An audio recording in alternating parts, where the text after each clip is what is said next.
The Prime Minister will take a proposal to Federal Cabinet to establish a Royal Commission into Australia's bushfire crisis.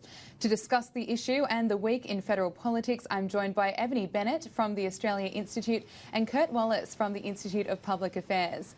Thank you both for your time. Ebony, to you first. Do you think the Prime Minister has been pressured into a Royal Commission on bushfires? Well, any pressure the Prime Minister has felt for a Royal Commission on bushfires, I think, is probably more due to his own unforced errors in the mishandling of this crisis from the beginning. But I do think it's a welcome announcement, and it's clear that a credible Royal Commission will need to have broad terms of reference that includes the nexus between coal and gas, climate and bushfires.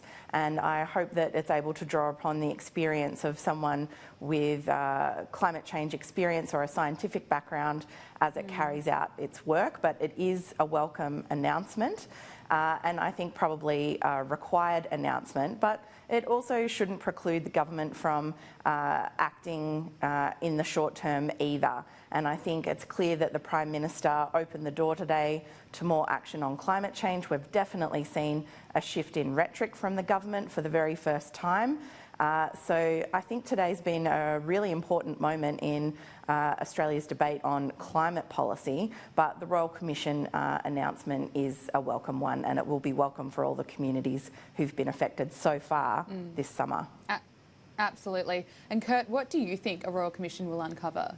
Well, I think a Royal Commission will likely uncover what the last 20-odd Royal Commissions and government inquiries into bushfires have uncovered over the last 80 years, and that is that we need better management of public lands in terms of reducing hazard and fuel materials. I think that if you look at the past advice, which hasn't been enacted by governments, I think it's very telling, and I think that governments need to look at actually meeting these targets, because governments, particularly Victoria's government, have fallen way behind in meeting their targets laid out in the recommendations given by the Royal Commission in 2009 following the Black Saturday fires. And I think that this is just a reaction by the government, which is politically expedient, to be seen to be doing something, where the real problem lies in governments actually enacting the policies and recommendations that have been given by previous Royal Commissions and inquiries. Scott Morrison's also left the door open to increasing the government's 2030 emissions reduction target. Ebony, is the PM also being pressured to take more action on climate change?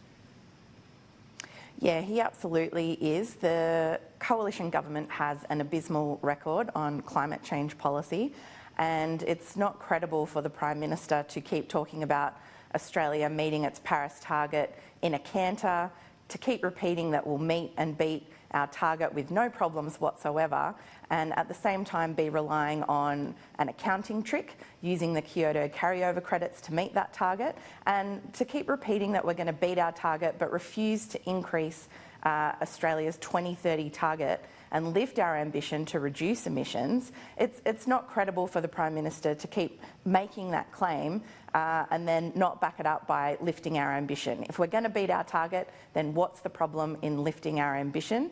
But I do think former Prime Minister Malcolm Turnbull also raised a really interesting point today in The Guardian when he talked about the fact that Australia has to face the fact that coal is on the way out, and we have to manage the decline of our fossil fuel sector in the short to medium term. That work has to start now. We've already lost a couple of decades there, and the Prime Minister keeps talking about jobs, that he won't sacrifice jobs in the fossil fuel sector to reduce emissions. Well, we are already sacrificing jobs to climate inaction. We've got whole industries and towns who have been wiped out in certain sections of the country due to these bushfires that are accelerated by the mining and burning of fossil fuels, of which Australia is one of the biggest exporters in the world, and Australia has to face that fact.